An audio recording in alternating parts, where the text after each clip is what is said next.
On this episode of Locked On Angels, it's Fanmail Friday, and you wondered about Mickey Moniak. He's just not the same guy that he was last year. Why is that? The Super Halo Bros are here to tell you why. It's time to get locked on with Mike and John, and this is Locked On Angels.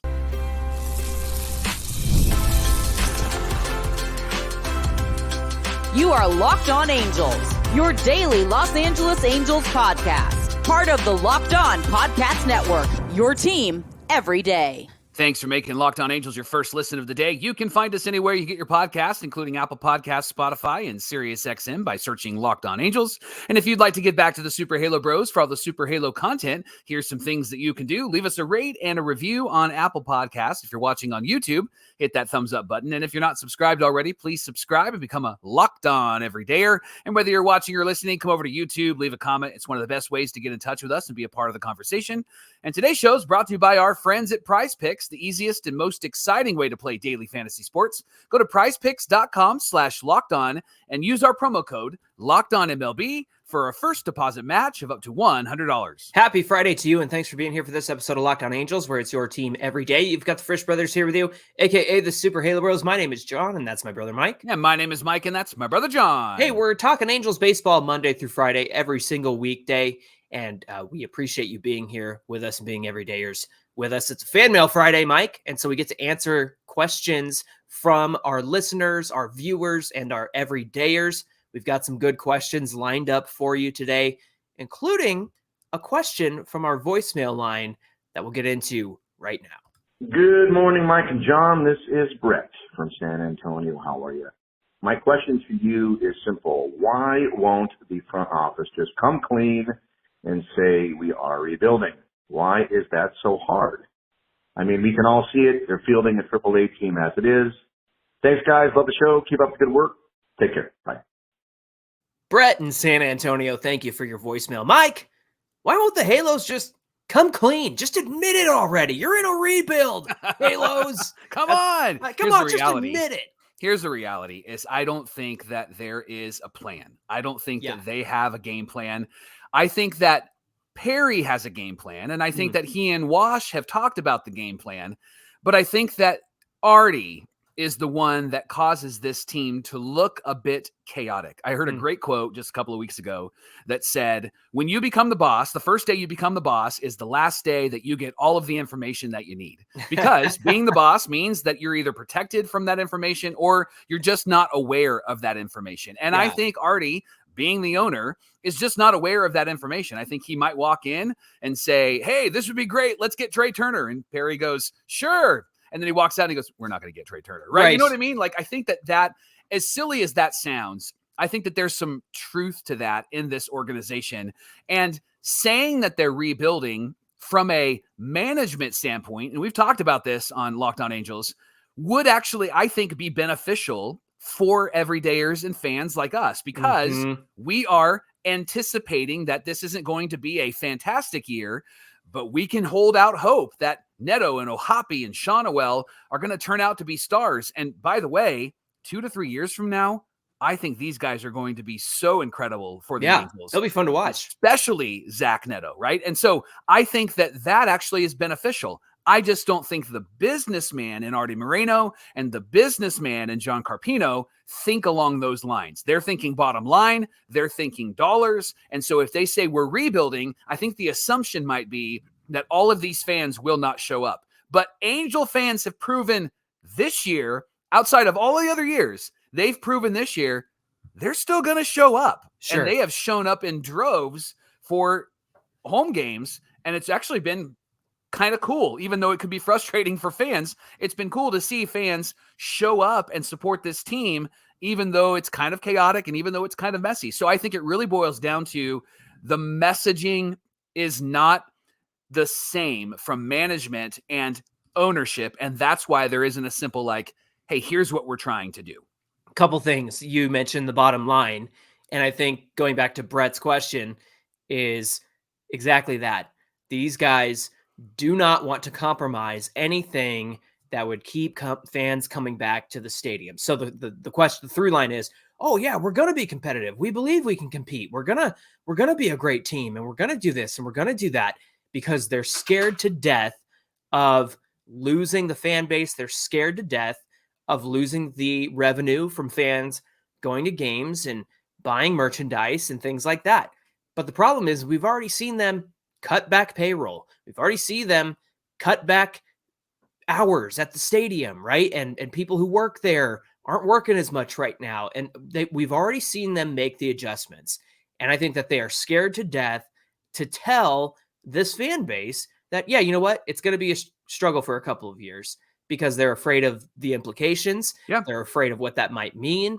And Brett is correct in that we all see it. Right. We all know what it is. Right. And I think you're right, Mike. Perry, Ron Washington, they understand what this is. And while Perry has to toe that company line because he's the GM and tell us over the offseason that we're going to be competitive and whatnot, I think we already know, and the dialogue has changed already with Ron Washington in terms of we're going to run the West down. Well, now it's these guys are learning. We're having classroom sessions, where you look at what went wrong. This is a learning team, and the coaches recognize that. They realize that. So at least they're on the same page with everybody. Yeah. And so, Artie and John Carpino can be in their own little Cloud9 world of, oh, what a competitive team we've got. Sure. When we all, the smart fans and the smart coaches realize what this actually is. Well, and here's what's really interesting. If Artie is such a good businessman, and the bottom line in all of the organizations that he's been a part of, things that he has run, shows that he has been successful because he's made money. He was able to buy a baseball team, right? Mm-hmm. The interesting thing is that he wouldn't see what benefit would come out of being very clear about where we're going. Because isn't it the art of a businessman to go, here's what we're doing, and then let's sell that. Let's sell the energy and excitement, and we're building on these guys. And let's you sell love a young team. team. Yeah, right? You love Tim Salmon. You got to meet Zach Neto. You love Benji Molina. You got to meet Logan O'Hoppe. Like, let me have the job. I'll sell it for you, because the reality is it feels very simple to do, and I think it would actually maybe lessen some of the angst from Angel fans who are frustrated. Honestly, it may even lessen the sell the team perspective a lot of Angel fans if they came out and said, can you guys give us 2 years? We're going to work really hard, make some really good trades, and we're going to build this team from the inside out, and it's going to be fantastic. And here's how we're going to do it. We already showed it to you. We're going to continue to do that. Can you buy into that? I think a lot of fans would totally buy into that, because right now, again, a ton of fans are showing up to the stadium and they're bought in on these guys. I think that you would actually have more fans interested and intrigued if you decided to say, here's the vision, here's the direction, here's where we're going. And that would be, I think, a big win for the Halos, Johnny. It's a good time to get in on the ground floor early, because you could say, hey, I got to see O'Hoppe and Neto come up with this team. And then, in a few years when they're really good and people are talking about them, you get to say, yeah, I was in on the ground floor with this team. Mike, I'll mention it real quick before our next question, and I've hammered this home a million times. If you don't think for 1 second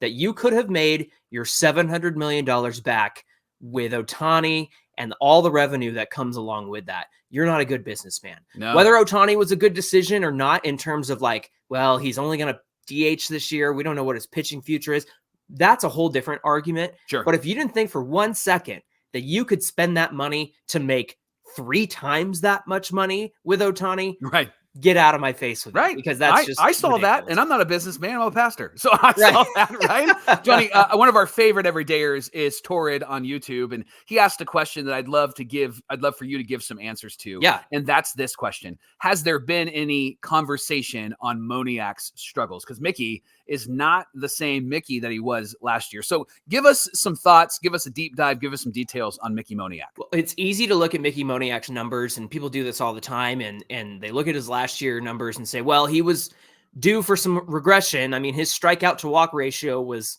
absolutely awful when it was like a 2.8% walk rate versus like a 34% K rate. And that was really bad last year. The funny thing is both of those have slightly improved this year. Still nothing to write home about, but I think it's easy to write him off and just go, well, he was due for this. This was going to happen. I disagree in the sense that I think something fundamentally has changed with Mickey Moniak's swing since last year. And the reason why I think we can know this is because of what's called the expected stats. These are the stats that take into consideration a player's swing, the timing, the bat speed, the pitch selection, all that stuff. And literally the physical movement of the bat and the way he swings it is all factored into expected stats. And between 2023 and 24, Mike, something's changed. And so I want our everydayers on YouTube, or if they're watching on TV, to check out this graphic. But if you're listening on the audio side, I'll do my best to explain it. So I have 2023 on the left, 2024 on the right. This is his expected batting average by each square zone on the strike zone, right? And you can see, Mike, there's a lot more red in 2023 than there is in 2024. Right. But let me hit on some of the key things here. In 2023, his expected batting average was actually expected to be a high batting average at the top of the zone, down and away. And also, Mickey had the ability to turn on the ball inside as well. In 2023, the expected batting average at the top of the zone was 387. He had an expected batting average of 321 and 331 down and away. And Mike, 421 inside the zone if he's able to turn on it and hit it. Now, the only area where he's expected to hit well, according to expected batting average in 2024, is right down the middle. And again, if you're watching on the video side, you can see the one dark red spot in 2024 is right down the middle. And who's not expected to hit it well? Right down the middle. So something's changed here, Mike, because according to the expected stats, what he was doing with his bat last year, how he was swinging it last year, was resulting at least in better expected numbers, where it's like, yeah, if Mickey got a hold of that, typically he would do this much damage. He would hit for this batting average. So my question to you, Mike, what changed? Is it playing time? Is it that Wash told him he's not a home run hitter and said that he needs to try to hit the ball in the gap and instead of hitting for power? Do you think some of that got to him? What do you think? Well, I think, one, it's playing time. And I think playing time really helps Mickey Moniak. He is a streaky hitter. And so the more playing time that he gets, I think the better that he will be. He will also, more playing time that he gets, he will also have long slumps. We saw that last year. Mm-hmm. But I think Mickey needs to see a lot of pitches. Mike Trout said in spring training, hey, I'm going to need at least 70 to 80 plate appearances to be able to really see the ball and see it well, right? Mm-hmm. And so then when he got that, he started to really hit the ball really well. I think Mickey Moniak might be that type of guy. I need to see the ball a lot, and I need to be able to decide where it's going to be. What we've seen from Mickey so far this year is that he's jumping on a lot of pitches, first pitch pitches, and they're not great. Last year, he did jump on those pitches, but he wasn't swinging at complete and utter junk. Right. This year, he's swinging at everything. Yeah. Everything that's coming his way. I think a part of that is playing time, and I think the other piece of that, Johnny, is not understanding the time and the place. In other words, baseball immaturity that Ron Washington has talked about with this team in big moments. Why he has a Willie Calhoun batting at cleanup instead of Joe Adell or Logan O'Hoppe, because they're not rising to the moments because they're overwhelmed by it. Is it the screen time in the dugout? It might be the screen time in the dugout, right? You have to turn off Bluey so that you can come out and you can hit. I think for Mickey Moniak, it might be 80% playing time and 20% immaturity.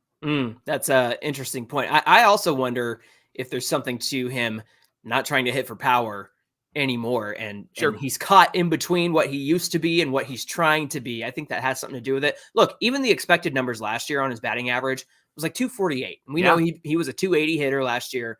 So there was some regression that was coming, but this to me is just so dramatic, especially the expected batting average. That to me says a lot about what's changed with Mickey Moniak. Hey, we want to make you thank you for making Locked On Angels your first listen every single day. The Angels are playing the Astros tonight at the Big A, 6:38 Pacific time. You can catch every pitch of the Angels hometown broadcast on SiriusXM with the SXM app. Just search Angels.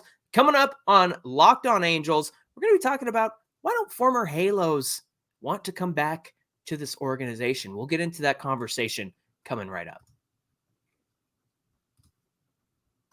We try to use really good words on this show, not bad words on this show. So we try to avoid some of those really terrible words, those R-rated words like Artie Moreno and Astros and those types of things, right? The other bad word is insurance, because insurance can be so frustrating, which is why I love our new everydayers, Johnny, Policygenius. Yes. They're the country's leading online insurance marketplace, and they're going to save you time. And more importantly, they're going to save you money so that you can provide for your family with a financial safety net starting today. Now, if you're around my age, about 44 is where I'm at. Well, I am 44, mid 40s, right? It'd be important for you to really talk about like retirement and some of those things. Policygenius can help with some of those conversations, specifically when it comes to life insurance policies, so that your family isn't left in a bad situation if something tragically happens to you. They have life insurance policies that start at just $292 per year for $1 million worth of coverage. So that's incredible. Some options are 100% online, and they let you avoid any unnecessary medical exams. And so you should check out Policygenius. You can easily compare quotes from America's top insurers in just a few clicks. You can find the lowest price because they are there to help you. They have an award-winning team of agents that will walk you through the process step by step. And the best part is they're committed to giving you unbiased advice with the goal of helping you. No incentive to try to recommend this insurance company over that insurance company. And I've shared this on Locked On Angels before, but I used them and they gave me some good advice. They actually said, hey, what you got is really good, so don't get anything else. So thank you to my friends at Policygenius. They have thousands of 5-star reviews on Google and Trustpilot from customers who found the best fit for their needs. So check life insurance off your list in no time with Policygenius. You can get peace of mind by finding the right life insurance. Head to policygenius.com, or there's a link in the description for our show that'll take you right to their website, and you can get your free life insurance quote and see how much you could save. That's policygenius.com.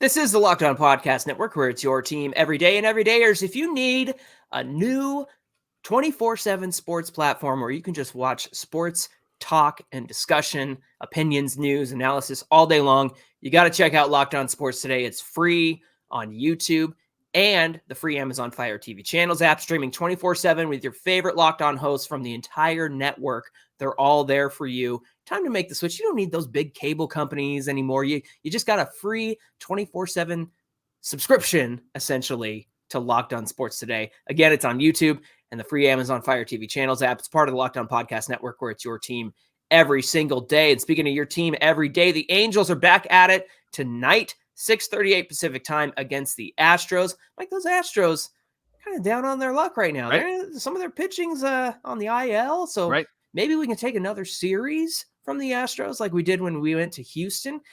You can catch every pitch of the Angels podcast on SiriusXM with the SXM app. Just search Angels. I don't know why my voice went up here when I was saying that about the Astros.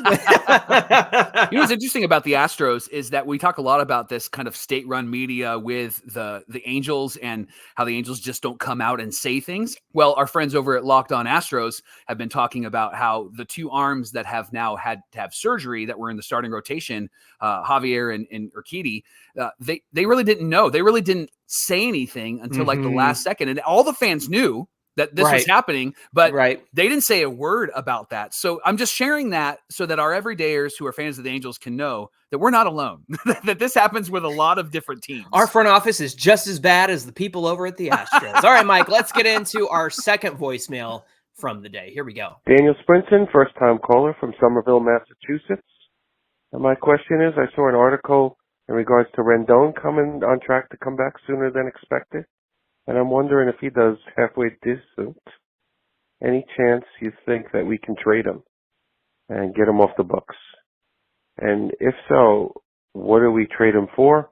Or what do we have to add to spice up the deal to get him off the books? All right, thank you. Daniel in Somerville, Massachusetts. I love that. Calling all the way from the East Coast, baby. Daniel, thank you for your question. Mike, last time we talked about Anthony Rendon, because we got a lot of questions about they need to trade him. They got to trade him. And we were like, they're not going to be able to trade him, friends. But the last time we talked about this was we looked around the league, and the only trade that made sense to us was Giancarlo Stanton for Anthony Rendon. Now, remember, this was over the offseason. And if I recall correctly, it seems like Stanton is having a pretty good year again with the Yanks. The reason why both teams would want to do this is that for the Angels, if they got Stanton, he costs less per year, but Rendon would come off the books sooner than Stanton. So that would free up some money for the Yankees. And I think it would have been a win for both teams. But looking around the league, there's not really anywhere that I think Rendon fits in. Plus, at the end of the day, he's got a full no trade clause. Yeah. So I'm not sure they can really do anything with Rendon. But here's the thing. Next year and the year after that, it's just 2 more years. Can we just make it through just 2 more years? Yeah. And the thing is, Mike, is when he's out there, especially this season, I know he got off to a horrid start, but he's still somewhat productive. He's not going to be worth his contract. He's never been worth his contract. Right. That is all out the window now, friends. But can you still get a productive piece out of Anthony Rendon? I think when he's on the field, even though he's hurt all the time, I think you still get some good value out of him.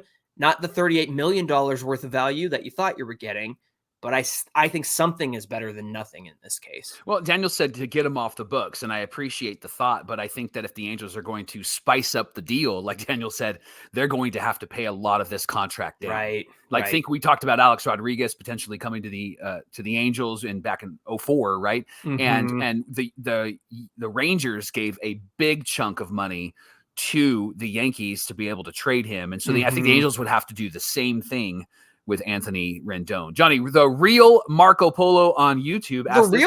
The real one. Don't use his name in vain. If Sandoval continues to have these decent to good outings, would you still consider trading him at the deadline? What do you think, John? I say, yes, you still listen.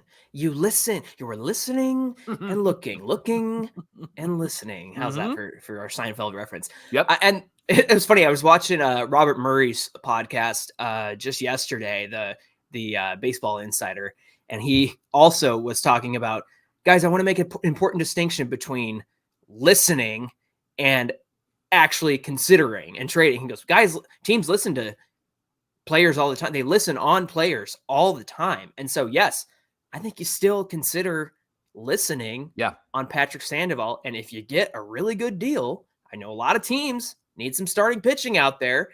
If you get a really good return for Patrick Sandoval, he's not your problem anymore. I understand that he's having some really good outings, but like we talked about, Mike, you got to measure what he's doing versus the competitive window that he has and where the Angels think they will be competitive and when, I should say, they think they'll be competitive again. They'll tell you it's right now. Right. Obviously it's not. They're in last place, but you got to measure that against what a player can give you. So yeah, I think you still listen on Patrick Sandoval.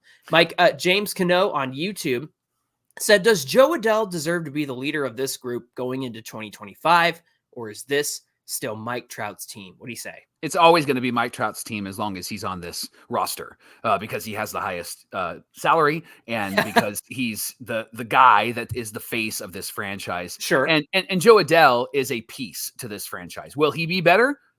Perhaps, but when you're hitting just above 200, you're not going to be the leader of this team. I know he won Defensive Player of the Month last month, but I think Joe Adell has a lot of growth that needs to happen. And if anybody young on this team is going to be the leader of this team outside of Mike Trout, it's going to be Zach Neto. It's going to be Logan O'Hoppe. Those are the two names that you're going to look to. And honestly, John, if I had to put a percentage on it, it's going to be 95% Zach Neto and 5% Logan O'Hoppe. Yeah, the Zach Neto has taken charge this week, and you see the way that he's running the infield.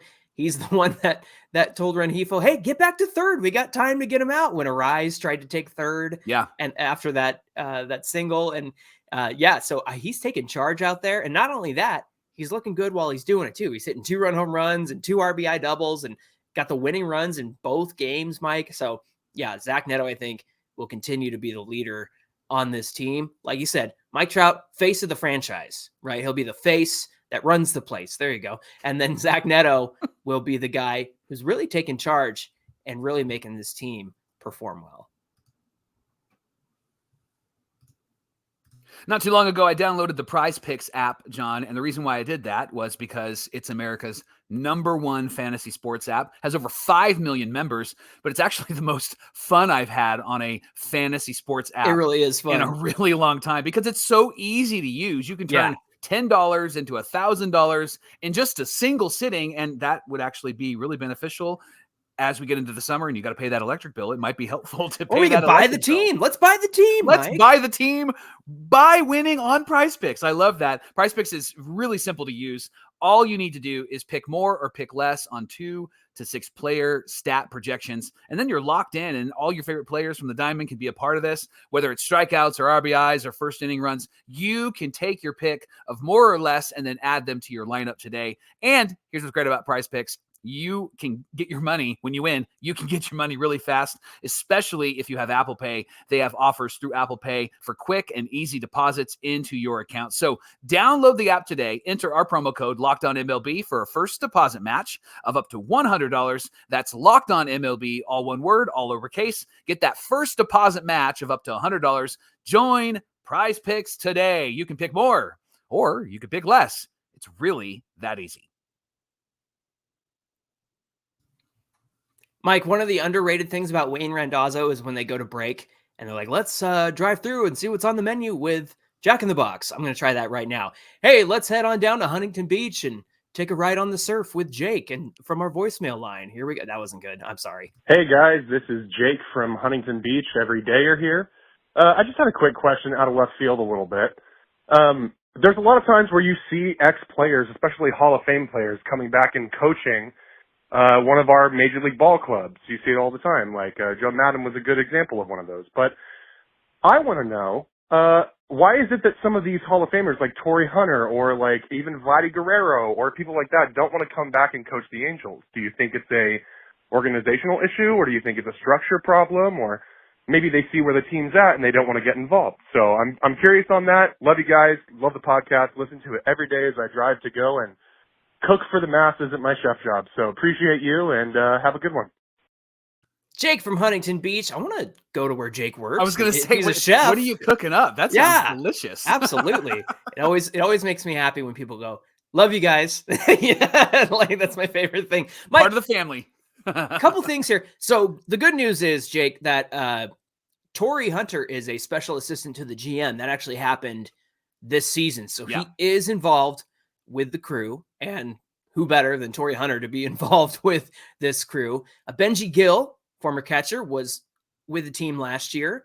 Of course, I think he's with the Padres now, Mike, as a coach. Yeah. And then Benji Molina was just in the broadcast booth the other night saying how much he would love to be back with this organization. Now, here's another thing, Jake. Jared Weaver has said in the past, like on Twitter, like, oh, the pitchers are too soft. I wouldn't be able to coach because these guys, this generation's too soft. And right. I love Weaver, but that sounds like a grumpy old man. That's not going to get you the job. he's earned that grumpy old man status. Yeah. But that's what I want to say here is there are guys who are good at the game that might not necessarily be the best coaches, right? So Vlad Sr. is also back a lot. Rod Carew has some issues with Artie Moreno, and he's wanted to be, around the guys in spring training, but it just hasn't happened. Tim Salmon and Chuck Finley, they were in the dugout last year. Of course, we know Tim Salmon does the Bally Sports broadcast. And then Mike, Darren Erstad was actually a legitimate contender for manager before Wash got it. And even Torrey Hunter, his name was out there as well. Mike, is there a hesitancy for some of these names to come back? What do you say? I think it really boils down to what can they bring to the Angels? Are they going to be great coaches or not? And I think when you say like a Jared Weaver, when you say that out loud, that's not going to be a great narrative for Angels ownership to want to at least give you an opportunity to interview. Mm-hmm. And this Angels ownership, as we've learned, they really want to make sure that they dominate the narrative with a lot of positivity and no negativity. Yes. And so if you say anything, and I'm not disagreeing with Jared, but if you say anything that's negative, that's not going to even get you anywhere near the front door or anywhere near the dugout. And so I think a lot of it has to do with what will this person really bring? And are they going to be a positive influence on these guys? Or are they going to be a positive influence about the Halos? And have they been? And I guarantee you that there is somebody in that Angels organization that is searching all of social media history anytime they bring anybody close, just to make sure that they're not bringing in somebody that may have badmouthed Artie from the years prior. Oh, 100%. And that therein lies the issue, Mike. Right. A lot of these guys realize that maybe the Angels aren't the most fun organization to work for, considering, what's going on there. So yeah, I think that there are enough players who express that desire to be back. Again, Torrey Hunter is with the team. Some former players have been there in the past, but Rod Carew has always had his issues, which has always stuck out to me. Mike, we got a fun voicemail here from Dale in Irvine. Here we go. Really enjoyed the show again, guys. This is Dale from Irvine. Big fan of your show. I don't know how you do it, the way things are going. Anyway, I have a marketing idea. Let's not worry about players and all that. Let's do a little marketing for Marino. How about guaranteed win night? All tickets for another game if we don't win a game at a certain venue. Let's say we pick one of the Padres games, so it's too late now, one other one. I like a guaranteed win night. What do you think? Dale in Irvine. I say hire this man. Yeah, you're hired, Dale. Like guaranteed win night. If they don't win, you get tickets to another game, and maybe you could ride that hot streak of, they didn't win that one, I'm going to the next one and the next one and the next one. Sure. Dale's hired. Head of marketing right there. Let's go. Here's the problem. It should probably be a guaranteed loss night, right? So then, then you would know that you could actually get another free ticket, right? Your chances are much better at that point. Yes. Yeah, absolutely. Hey, thanks for making Locked On Angels your first listen of the day. The Angels play those Astros. I don't know if they're going to guarantee a win, but they did win 2 out of 3 last time they played them. They're going to play 6:38. Could have been 6:38 Pacific time tonight. So catch every pitch of the Angels hometown broadcast with SiriusXM on the SXM app. Just search Angels. Hey, give us a follow at Locked On Angels on Twitter and at Super Halo Bros on Twitter and Instagram. Of course, over the weekend, keep up with us as we'll be tweeting and talking about all things Angels versus Astros. Mike, what do we have on deck for Monday's show? Let's recap that weekend series against all of those Astros and all 3 games against the Astros. I'm really encouraged by what we saw against the Padres, and I'm really encouraged by what we did against the Astros, and I have a feeling that maybe perhaps the Angels might be riding some sort of momentum. They just need to continue to play that really good fundamental baseball. And John, they didn't play perfectly in that last game against San Diego, but they did get a win. And you and I have talked about how they have to play perfect baseball. Well, perhaps this weekend they could play that 85% type of baseball, right? They have some mental mistakes. They have some throwing errors, but they still were able to overcome. So we're hoping for that, and we'll recap on Monday on Locked On Angels. Real quick, I did the show yesterday by myself. Taylor Ward, what'd you think? It just drives me nuts, man. That about sums it up. All right, friends, thanks for being here. Until Monday's show, we hope you have a great weekend. Until then, my name is John, and that's my brother Mike. Right in the middle of graduation, I'm watching because you're not paying attention to graduation, and so I'm watching it, and I saw him throw the throw that he did, and I was like, dear God. And my name is Mike, and that's my brother John. Thanks for being here, everybody, and we'll see you back here on Monday. Throw the ball. Nice and easy. I said throw it to Neto every time. Right. That's your only job. What are you doing?